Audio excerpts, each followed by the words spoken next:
Hello বন্ধুরা, কেমন আছো তোমরা? নিশ্চয়ই ভালো আছো। তো দেখো, আমি একটা কুর্তি বার করে পরে আয়নার সামনে দাঁড়িয়ে দেখছিলাম মার্কেটে যাওয়ার জন্য ঠিক আছে কি না। না, একদম ঠিক আছে। তারপর স্কুটি নিয়ে আমি বাবান কিনে সোজা রওনা দিলাম মার্কেটের দিকে। স্কুটিটা গ্যারেজে রাখলাম, রেখে আমি আর বাবান গুটি গুটি পায়ে মার্কেটের দিকেই যাচ্ছি। বাবা গো বাবা, ষষ্ঠীর বাজার বলে কথা, কি গরম! সামনেই ছিল বাজার কলকাতা। বাজার কলকাতায় আমরা ঢুকে গেলাম। ষষ্ঠী মানে জামাই দুলু। তো দুলুর জন্য প্রথমে কিন্তু একটা ড্রেস আমি পছন্দ করে নিলাম। তারপর বাবানের জন্য ড্রেস দেখছিল।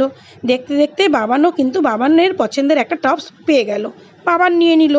তারপর সোজা চলে গেলাম আমি বেডশিটের সেকশনে। আমি একটা বেডশিট পছন্দ করলাম, পছন্দ করে আমিও নিলাম। গরমের দিন বডি স্প্রে না নিলে কি হয়, 2-4টা বডি স্প্রে দেখার পরে কিন্তু আমি একটা বডি স্প্রে সিলেক্ট করলাম। তারপর বাবান বলছে, মা দেখো ছাতা, এইটুকুনি ছাতা, তার কভারটা কি সুন্দর। তারপরে দেখো সবার সব কিছু না কিছু হচ্ছে, আমি বা বাদ যাই কেন? তা আমিও কিন্তু নিজের জন্য ওটা ড্রেস দেখলাম, দেখার পরে ট্রায়াল দিলাম, দেওয়ার পরে আমি কিন্তু একটা নিয়ে নিলাম।